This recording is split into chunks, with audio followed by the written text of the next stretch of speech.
Silent Radio, la radio lontana da qui.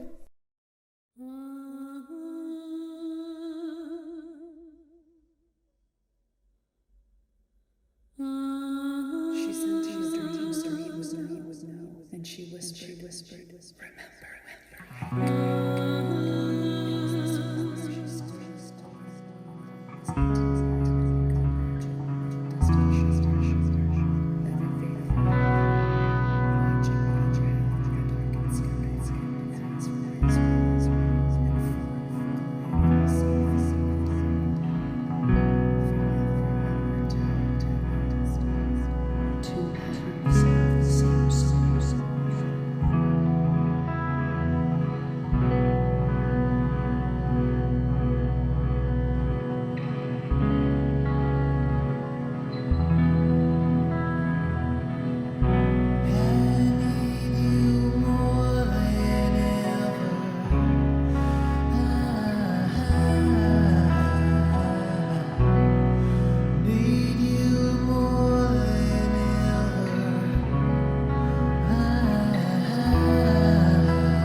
Giovedì 25 gennaio sono le 21:10 e benvenuti a questa nuova diretta di Silent Radio.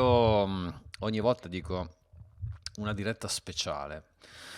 Ci sono dirette speciali, speciali, dirette speciali, speciali, speciali, speciali, dirette ancora speciali, speciali, speciali, speciali, ma comunque se ognuna chiaramente ha una sua storia e ha un suo racconto, perché è una di quelle dirette che mi permette di incontrare artisti, ascoltare la loro storia, ascoltare la loro musica, appunto uno di quegli incontri a distanza, visto l'impossibilità di avere una bella persona di fronte a me, a questo tavolo. E in questo caso è un po' inevitabile, perché dico speciale, speciale, speciale, semplicemente magari dettato più che altro dal fatto che la persona che incontreremo questa sera è veramente molto lontana.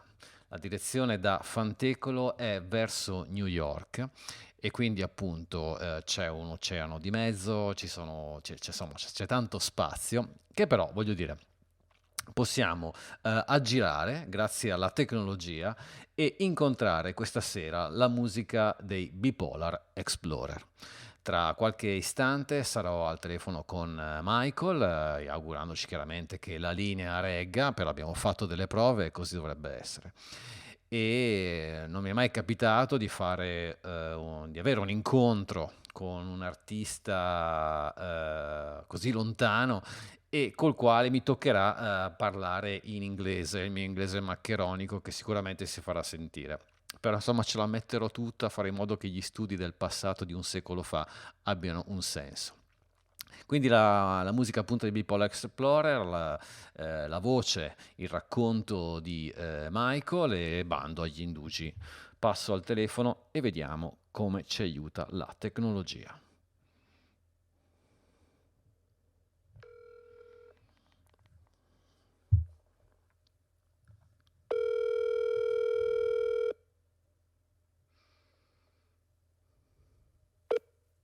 Hello. Hi Michael.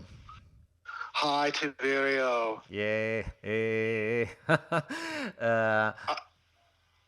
I've muted the radio signal, but it sounded so amazing hearing your voice. Okay. Very sophisticated Okay. and artistic. So that was lovely. But I've muted it now so we won't get any feedback or anything. Oh, Michael, you are welcome, and it's a great pleasure for me to do this broadcast together. We are far away, okay, but only by Yes. kilometers and ocean, okay, but very close in love, in our Yes. love for music. Yes. Agreed. Okay, go straight to the point. Okay, I want to know everything about Bipolar Explorer, when this musical adventure began, from which desire all started, everything. Your voice. So, Bipolar Explorer began in about 2009, 2010 with my late girlfriend, Summer Seraphin, who was a founder of the band. And we began working on, I'd actually put out one Bipolar Explorer album before I met Summer. And then we started working together and the band changed musical direction pretty intently. I think before that, my own history as a musician was largely sort of what you used to call indie rock or alternative rock. Okay. And Summer had some interests that were a little more soundscapey and big sonics, and turned me on to some things. We turned each other on to some different kind of music, and then began making Bipolar Explorer music together. Before we could release our first album together, Summer died in a tragic accident. She was only 33 years old. No, 31 years old, excuse me. And but we did a lot of recordings together. It was almost a year and a half before I could begin making music again, but I took those initial recordings that Summer and I had done together working on an album and made a very different album, including all of that material, plus new songs I wrote after her passing. And that was our first album together, which is called Of Love and Loss, which is a double album. And we are now I'm currently at work, we are currently at work on our 12th album. And Summer is on every album because I have a ton of her isolated vocal tracks. And so she appears on every album, sometimes with spoken word, but often with her sung vocals. I'll write songs with her in mind and fly her isolated vocal tracks in. And this project has continued. I mean, our music style has, I think, evolved to include a little more experimental and ambient music, and using field recordings and using spoken word. I write poetry that is then voiced by Sylvia Solanas, who became a member of the band 6 years ago. And this project continues largely in honor and of, for, and about Summer, my late girlfriend and the co-founder of the band. Oh, this is tragic, but is really special. I never know an experience music like this in my life, and never listen. I don't know about this history, and I know now, and is loud. Oh, as you live this incredible relationship that also live again after the death. Yes. For you, I think is I don't know. I don't find a word for describe this. Yes, I believe that Summer is very much with us, and not only in the music, because she is, and there's an incredible feeling of closeness and just the rightness of it when I'm mixing the three of us on a track, Sylvia, myself, and Summer. Several other musicians, because this Bipolar Explorer has been making music for over a decade, and several other musicians have come in and out of the ranks of the band during that time. But the three of us really feel like it's core. And, just walking around in life, I often feel that Summer is with me. You have little cosmic moments where something happens and you very much feel someone's presence. And but musically, it's a real gift when I feel when the three of us are all together making the music, and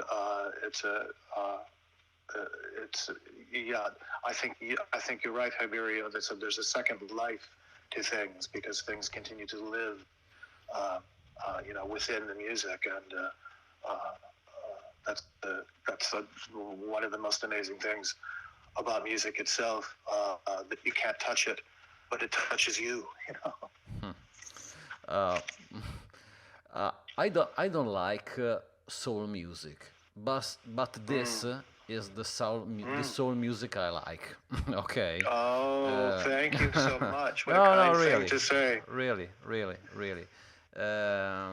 This is incredible. This history and this experience, this sound experience that start and now continue for celebrate this love, this relationship. I think it is really great.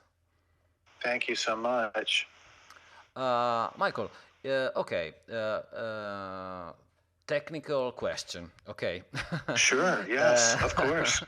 But if you were to find sound coordinates a reference artist, what can you say?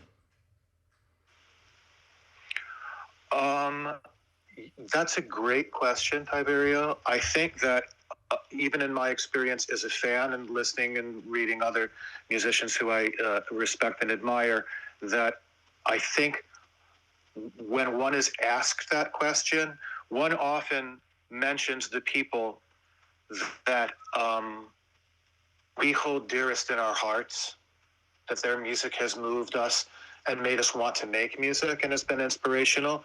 But even when we cite those things, sometimes other people who are just coming to our music may not hear it at all because they don't have the same relationship that we do with the artists that we love. Okay. So I will mention a few of those, but with that in mind, that you might think like, "Whoa, I really hear that in the music of Bipolar Explorer," but it's in there because it's in my bloodstream.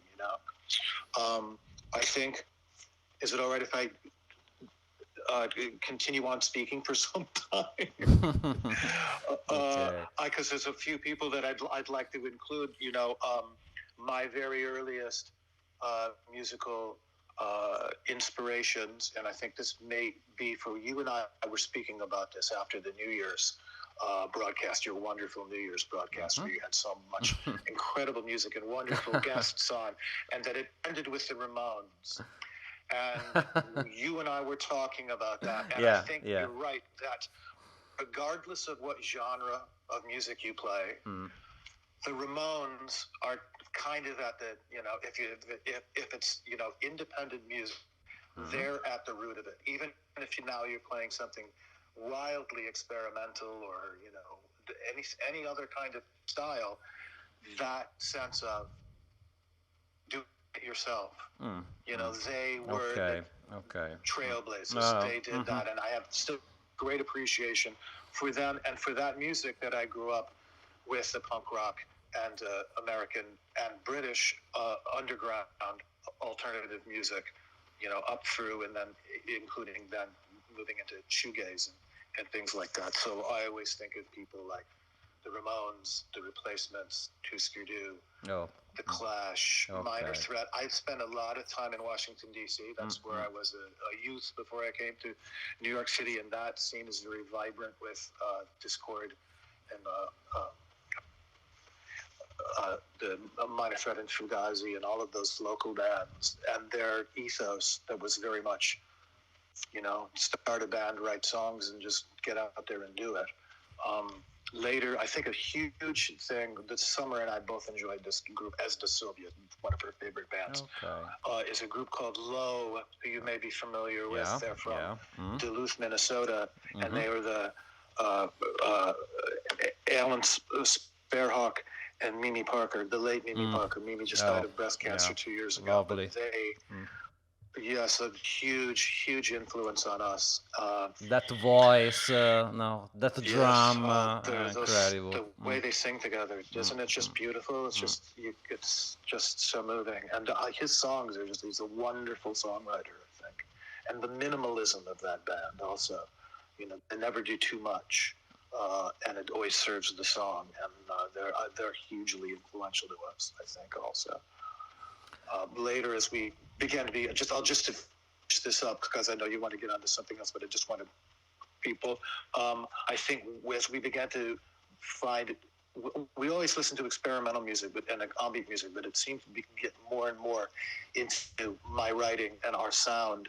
And I think some of those groups certainly include Bass Communion, who made a wonderful album a few years ago called The Ghost on Magnetic Tape, and the work of Delia Derbyshire, who we came to rather late, but is an amazing discovery, who did all the great work for the BBC Radiophonic Lab.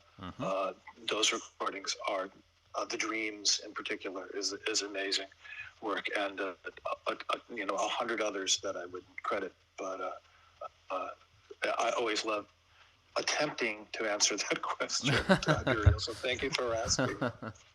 Okay, another question. Why Bipolar Explorer? Why this name? There is a meaning. The story of the band is clear, but why this name? Honestly, it's one of those things where I don't know if you've ever played this game with your friends. I think musicians do this a lot. You're sitting around and either something comes into your head, or you hear something and you go, oh, that'd be a great name for a band, or that'd be a great name for an album. And usually you're joking around. And that was one that just came to me. I'd had a previous band who was very, sort of power pop, punk, alternative group here in New York City. We played CBGBs like 30 times. We loved playing CBs. And we played all up and down the East Coast, called Uncle. And when after that group broke up and we went our separate ways, I started writing, more songs, but I didn't have a band. And I can't remember exactly how this happened, but it just came into my head and I wrote it down. And it's sort of a, play on words of, Bipolar Explorer, like Sir Edmund Hillary, going to the top of Everest, and bipolar disorder. So putting the two together was Bipolar Explorer, which also seemed to evoke, in a way, the vastness of emotional life, and that you might be expressing, great sorrow or great joy or great love or great angst or any of that, but the honest bit of it is it was one of those things where, like, that'd be a great name for a band, so I recognized that and seized upon it. So, and most people who've ever commented about our name have thought that they liked the name. I can think of only one person ever who was like, oh, you should really change your name. It was like, well, we're not, so sorry.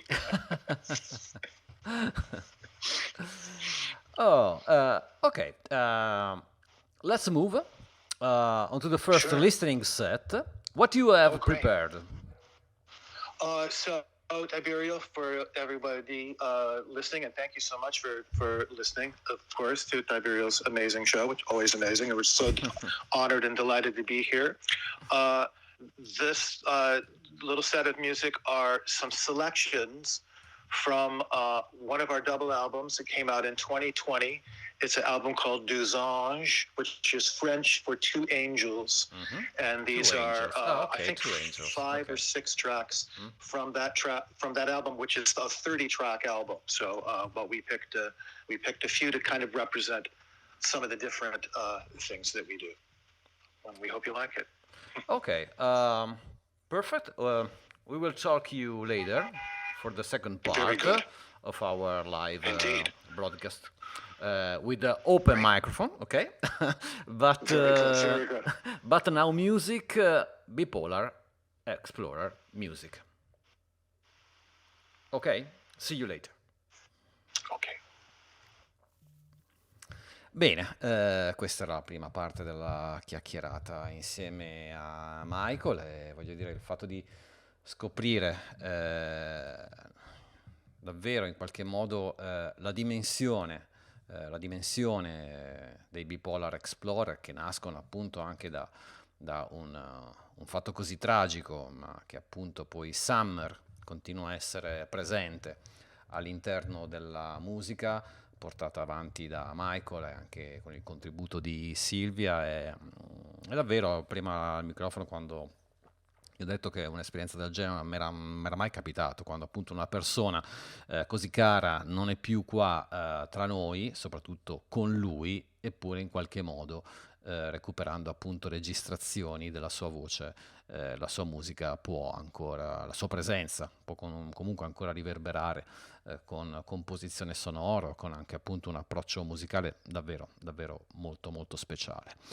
Quindi adesso io vi lascio alla musica dei Bipolar Explorer, un bel trip di circa mezz'ora. Abbiamo cominciato la diretta ascoltando To the Other Half of the Sky, e poi appunto adesso ci ascoltiamo Angels and Mortals, Infinity Hall, In Spiritus, San Simenon, You Said, Starry Messenger, e poi torneremo a collegarci con New York e ancora parole e musica insieme a Michael e i Bipolar Explorer.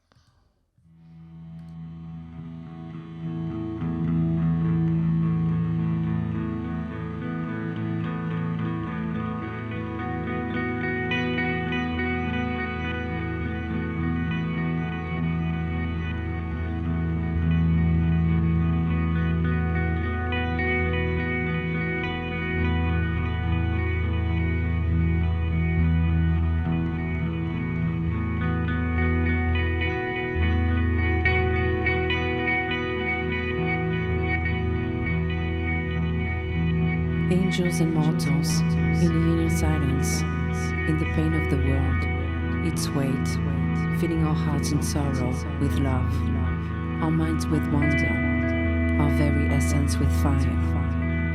For love, kind and mercifully forgetful, does not remember our failures, our flailing. All that we cannot forgive ourselves is taken. She pries it silently from our fever grip as we lay asleep, blessing us. The tapes erased, the slate made clean. When we cannot find our way, can find no star, can see no light, nothing in the shrouded blackened heavens full of blood and judgment, and below under heavy walls. Like a beacon, she illumines, she fills in all the colors.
Angels and Mortal, Infinity Hall, In Spiritu, San Simeon You Said, Starry Messenger. Questa è la musica dei Bipolar Explorer, una musica inevitabilmente dal grande potere evocativo, dalle notevoli suggestioni, ma più che mai, appunto, come dicevo, prima di ascoltare questo primo set, dopo aver ascoltato la storia di Michael, appunto, no, come è nato il progetto e di come si è evoluto anche rispetto appunto una tragedia che ha coinvolto sia artisticamente che umanamente appunto le parti che lo compongono e che continuano nonostante tutto a comporlo.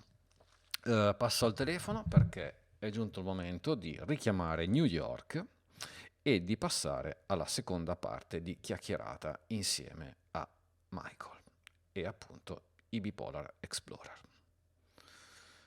Vediamo come va questa seconda volta. Stavo facendo un danno, adesso riprovo.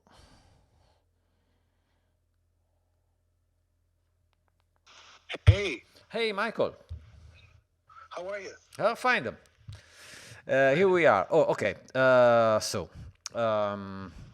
I want only to tell you that this is music for my ears.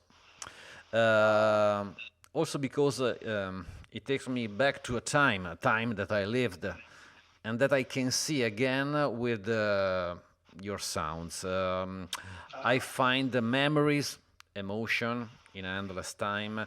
This is so spiritual, but not artificial, but real, so very real.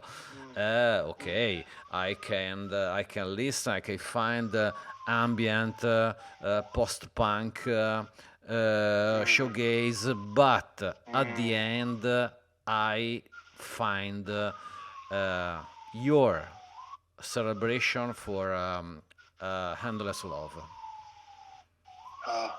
That's what a lovely thing to say. Thank you so much.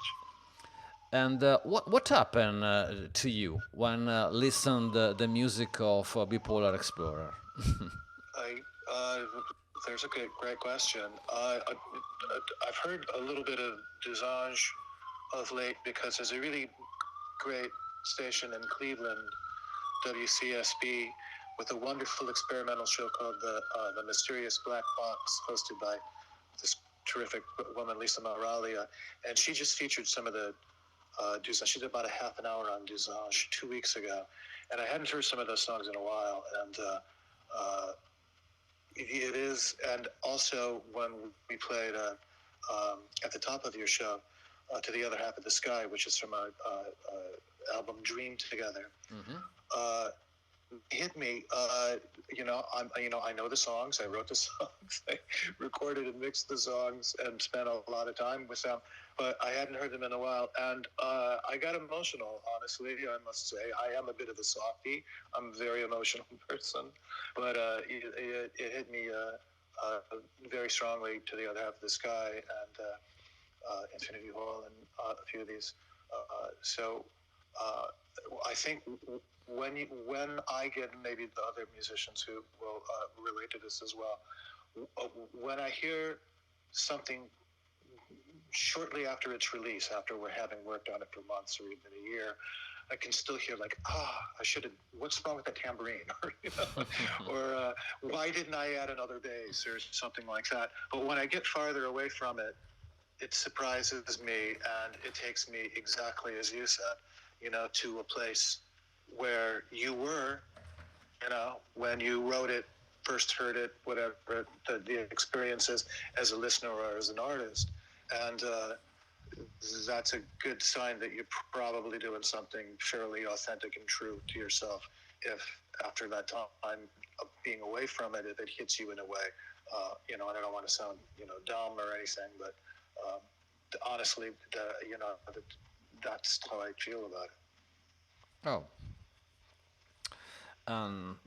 Is really clear what you said. What happened to you when you listen to your music? Sometimes very critical, and sometimes when I'm too close to it, very critical, and later like, I remember why I wrote that, because it still resonates with me. Well, I think it's normal. as I think is normal. Thank Different, goodness. different emotion, different state of mind. Okay. Yes, yes. Okay, Michael, let's play a child game, okay? Uh, Okay. Tell me, please, three essential albums for you that Oh my would gosh. we bring to come here in Italy when you come, because you will come sure, okay? Oh, Uh, for sure, for sure. which three albums? Tell me three albums and why, if you want. Oh my gosh. Boy, I wish you'd given me this question in advance, Tiberio. You've really put me on the spot. We absolutely love um, Low, so there'd certainly be a Low album in there. Uh, I think maybe Trust Hmm. is a big album for us. Another band that I didn't mention before, and of course is like hugely influential to our sound and the way we think about music, is Stars of the Lid. Oh, great, great. And that is really hard to pick. I mean, it's hard to pick a low one, but I always had such an incredible emotional response to Trust, well, to all of their music. But that was the album that first really knocked me out completely. I'd seen them, years before that, opening for Nick Cave here at New York, and had earlier albums, but that's the one. Really hard to pick with Stars of the Lid. I think probably one of the last those two double albums, which are the Tired Sounds. For me, the best, And the best for me. yeah, yeah. So that's a fantastic one. And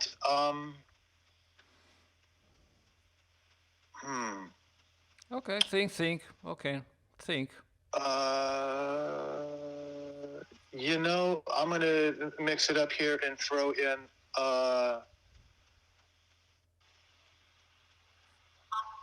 We have time. No problem. Yeah. No problem. I'll tell you something that in that shoegaze world, that I'm right in the middle of New York City, so you're going to hear sirens and horns. I'm surprised we haven't heard more before now. A couple of groups that I think that we have a huge affinity for are Mazzy Star. Yes. And probably the second album tonight, so that I might see. And She's a dear. She's a dear. Yeah. Oh, Incredible. Sandoval. And I wanted to mention one other thing, because we listened to this a lot, including Stars of the Lid. But when we started work on Duzange, Sylvia and I were very close with Summer's parents, and we were in California, and staying with them, and we borrowed one of their cars, and we drove down Highway 1, which, if you've ever been to California, is something that you must do. It's the Pacific Coast Highway. It goes right along the ocean for about 100 miles. And we took a trip down there, and we listened to a few CDs constantly, especially as we went through Big Sur, which is one of the most beautiful places in the world. And we were listening a lot to Stars of the Lid. We were also listening to Slowdive's Pygmalion, and they did a release where they had a 2 CD deluxe version of it, and we listened to disc 2, which was all the demos, and the demos I honestly think are better. Yeah? I mean, this is kind of sacrilege than the proper album. The demos are really breathtaking. Oh, interesting. And with the breathtaking Pacific Ocean and the cliffs and everything to the right of us, and the mountains to the left of us, and this music blasting, that we had that on the whole time. And then we were writing the song, was beginning to write Duzange in hotel rooms as we traveled along the Pacific Coast Highway. And that song, San Simeon, that you played, takes its name from where the room where we stayed overnight in San Simeon along the coast. And that's where I first wrote the instrumental. I hadn't written the lyrics yet, but that's where that came from. That's why we titled it that. And there were 2 other songs on Duzange, which are named for the places where they were written. Santa Barbara, which starts it out, and is also where I was born. And Mission Street, which is where we were in Carmel by the sea, which is also a beautiful place. Oh. So a long answer to your questions. I hope it was informative. No, all great. There are all great band. I like so much. We'll bring all that to Italy with us, I promise. Okay, especially the demo, solo dive. Oh, for sure, for sure. And okay, if I look at your covers, okay, Yes, yes. I find very suggestive. Okay, I notice a specific imagery. Okay, between dream and nostalgia. Okay. Yes, Uh, yes. there is a work also about that, and a look, a specific look in this type of pictures, because they talk about ancient times, Yes. and okay, there is the story about summer, okay, but Yes. there is something else.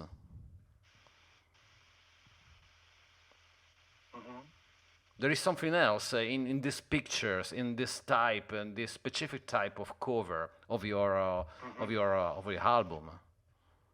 Yeah. Is that a question? Yeah, yes. Sorry for my English. This will be the question.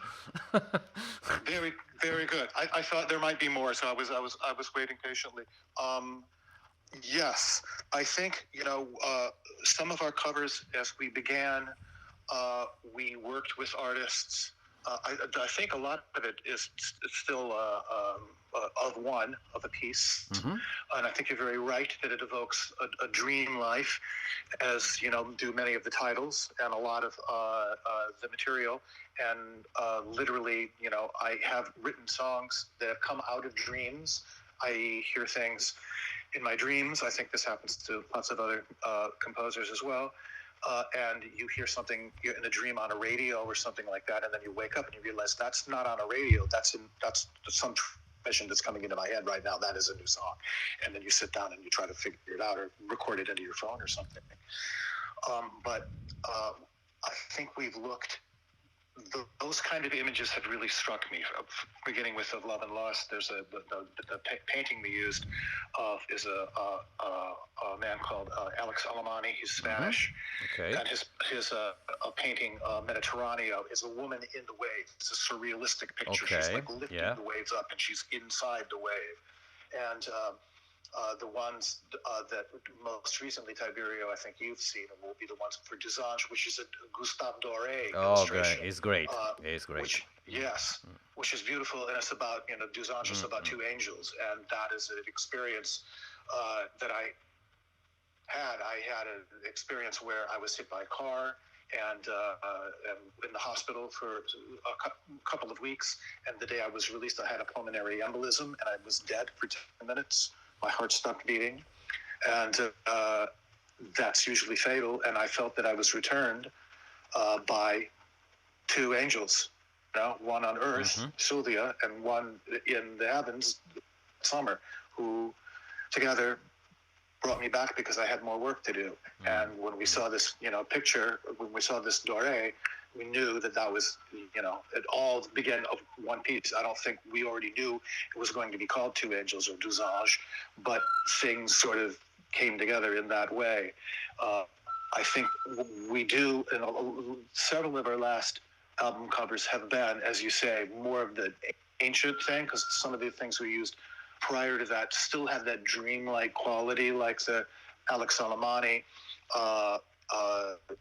I'm trying to remember who did the Angels cover, because that was nice too. The Dream Together cover is a Russian artist named Natalia Drapina. Okay. All of those have those images, but they're more modern. And this stuff, like the Doré and this piece for In the Hours Left Until Dawn, which is our latest, is an American artist of the 19th century, Mary McComber, and that is a photo. That is a painting. For those of you who haven't seen it, it's two women, one at the pulling a star from really out of her breast. like, the Sacred Heart. And then off at her shoulder is a younger woman with her eyes closed. And the painting is called Night and Her Daughter Sleep, which I then wrote a poem with that title, and Sylvia voiced the spoken word, and then that's a song that's also on In the Hours. So that again, that's not quite, well, that's not far from Doré. They would have been in the same century, but it's 2 centuries ago.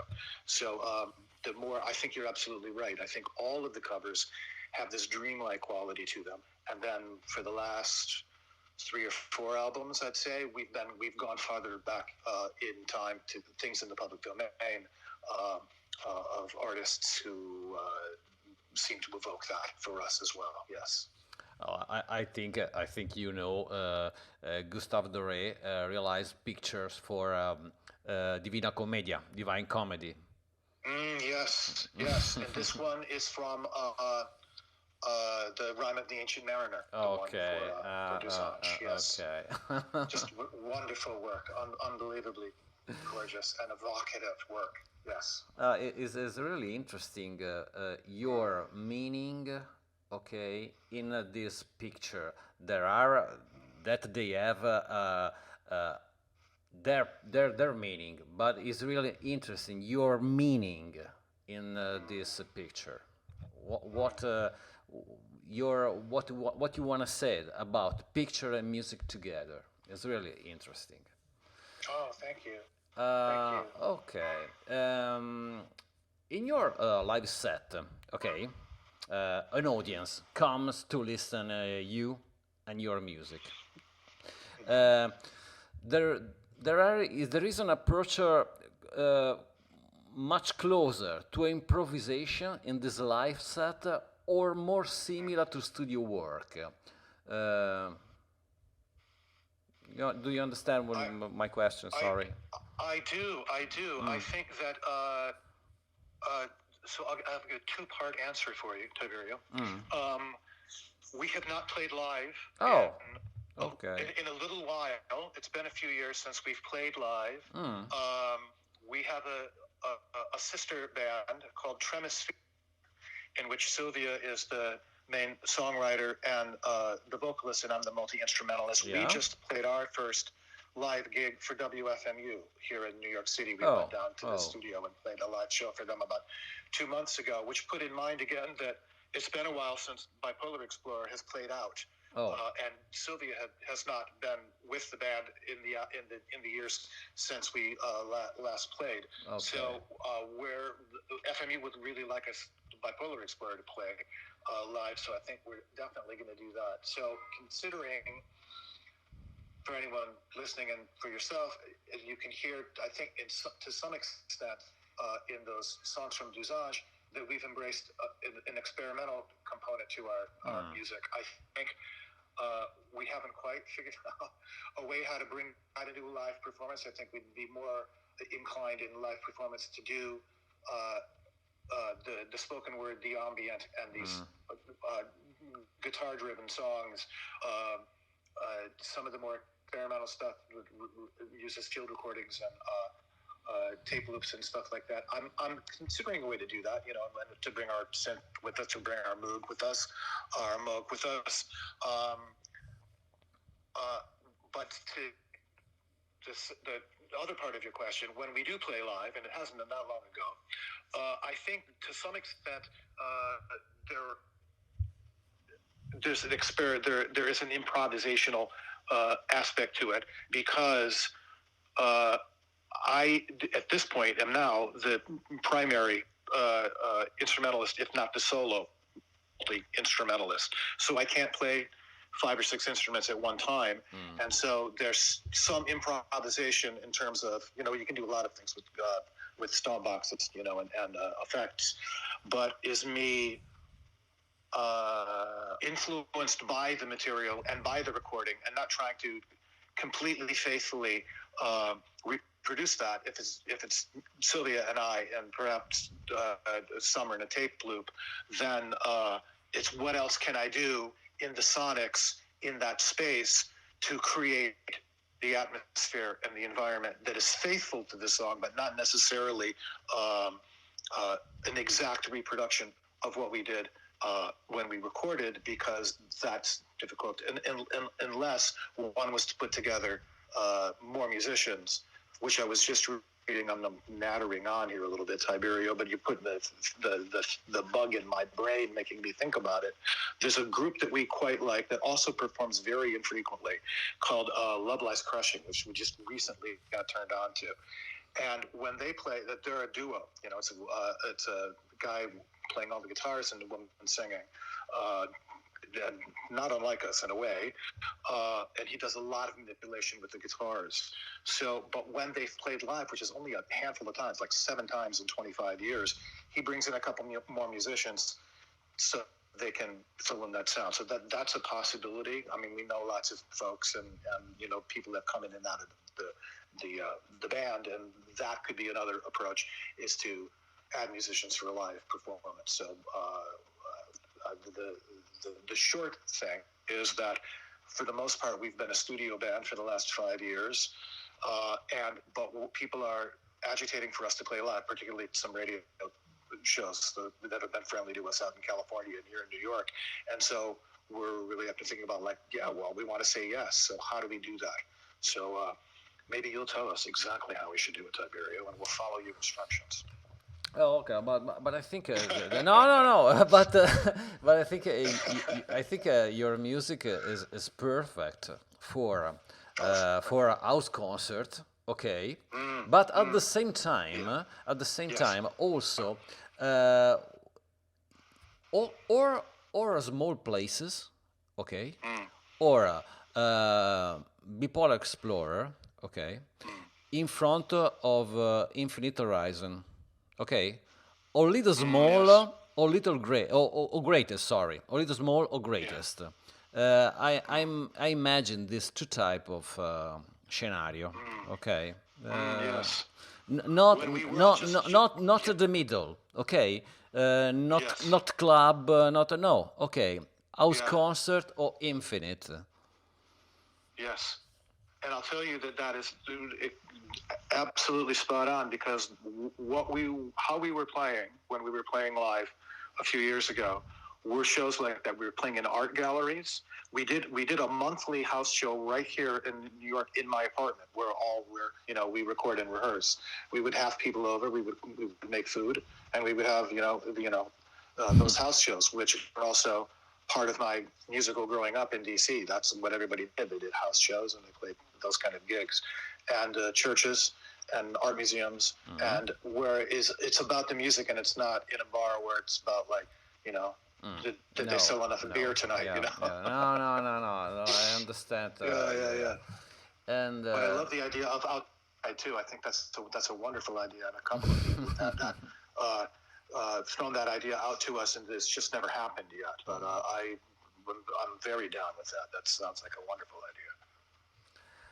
okay, and now, if I ask you, to, where are you going? Where are your music are going? Do you know that, or no? It's not. No, it's not a question. Interesting. It's a very interesting question, and it's a perfectly valid question. I think that it's always attempting to answer it is always a little foolhardy, because we don't know the future, which I have certainly learned in my lifetime, and so I could very much pontificate about where I think our next album, or which will be our 12th album, is going, and we do plan to release one this year, either a single or a double. I do tend to write long songs, so we often do double albums. I think I know where that's going, and I can say a few things about that, but I'm always surprised what I think at the beginning and where things wind up, because they often, I get surprised, and things happen, and when you go back and look at what you thought it was going to be, it turns out to be something quite different. I think that we'll certainly continue to write the guitar-driven songs. That's like in my blood. but I really have enjoyed over these last albums writing spoken word. I do have also some background in the theater from years ago. It's been years since but I was a playwright, so I do enjoy writing narrative poems.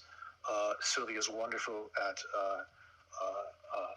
recording them, voicing them, narrating them, and we continue to be very influenced by the experimental and ambient scene.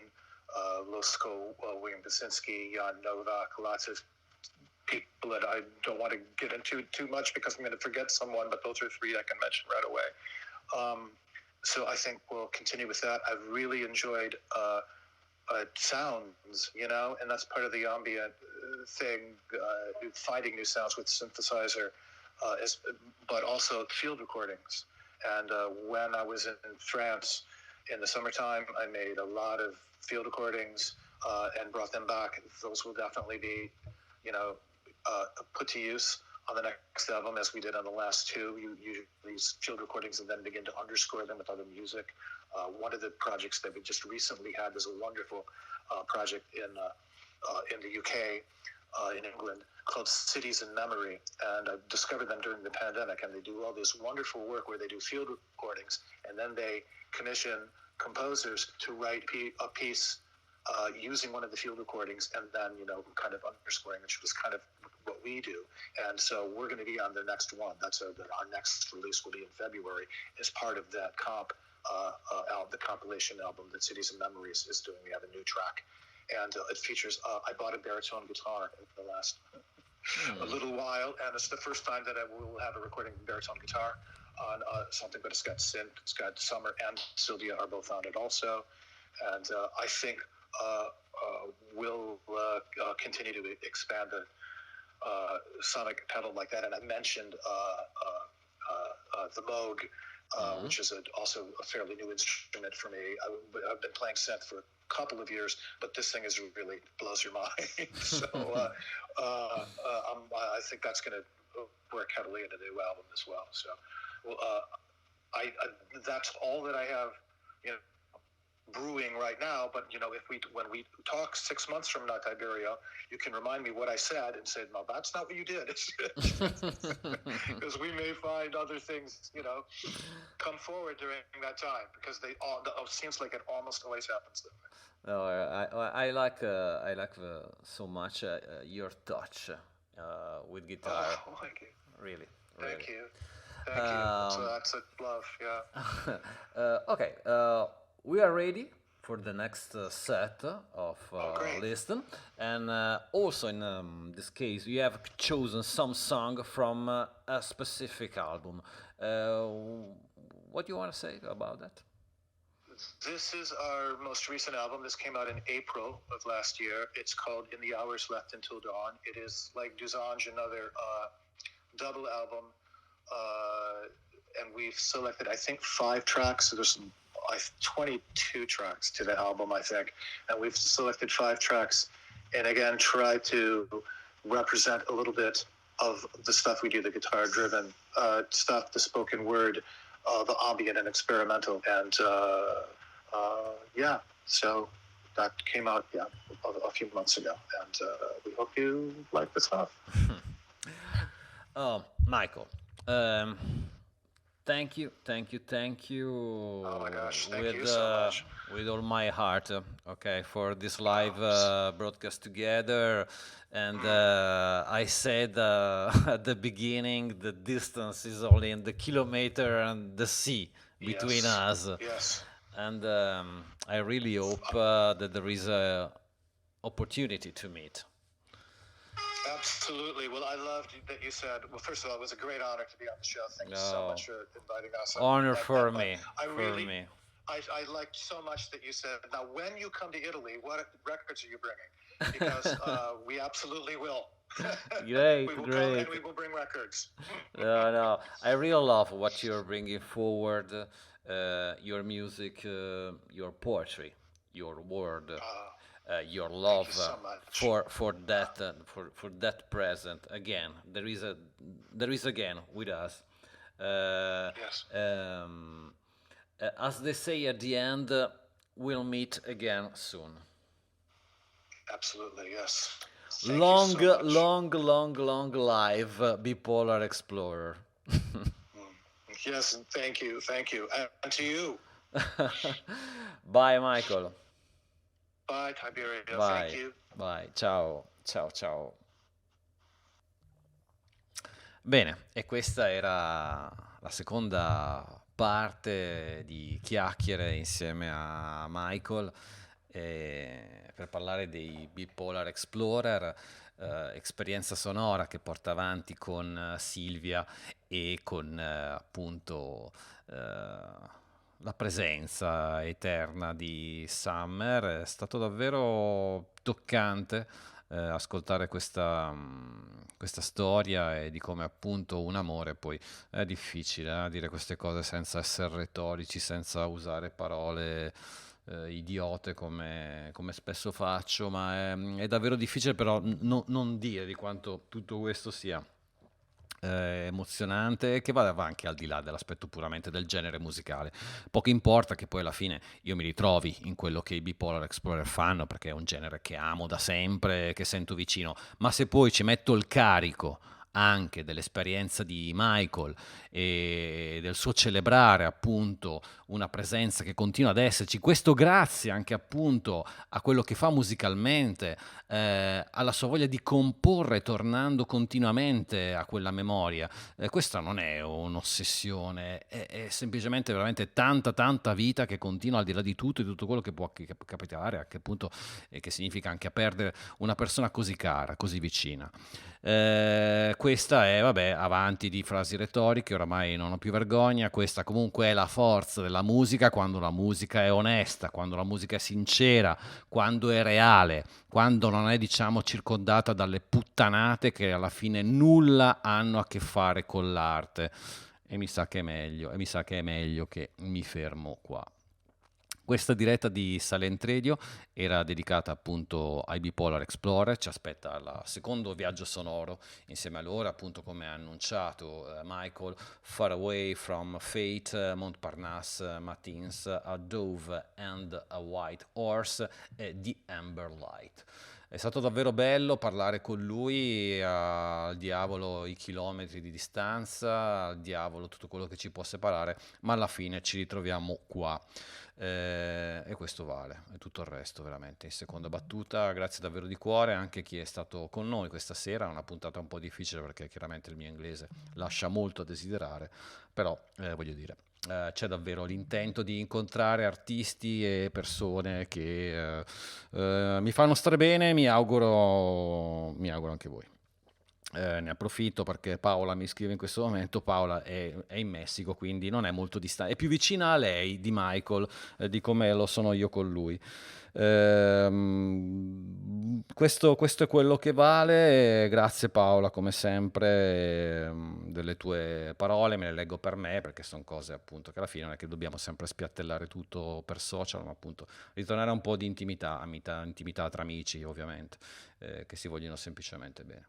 E basta. Quindi musica, l'appuntamento è con giovedì prossimo, un altro incontro con un artista che però fa un'altra cosa, ma non vi dico altro, cioè non fa musica. La musica c'entra, ma c'entra un po' meno. Un abbraccio davvero grande, viva appunto Michael, viva Summer, viva Silvia, e viva i Bipolar Explorer, e viva la musica.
A white bird, was it a dove? Fluttered overhead and then alighted upon the mane, the muscular back of a white horse, as it suddenly appeared in the middle distance. And slowly, together, they approached like friends, eyeing him unblinkingly, as if they might incredibly speak. The gentlest of breezes kicked up around him, and he heard his name. Something, someone calling to him on the wind. A voice he knew, but could not immediately recall. Just as was this place, I'd once known but never seen. Had he been here before, except perhaps in dreams, known and safe and home.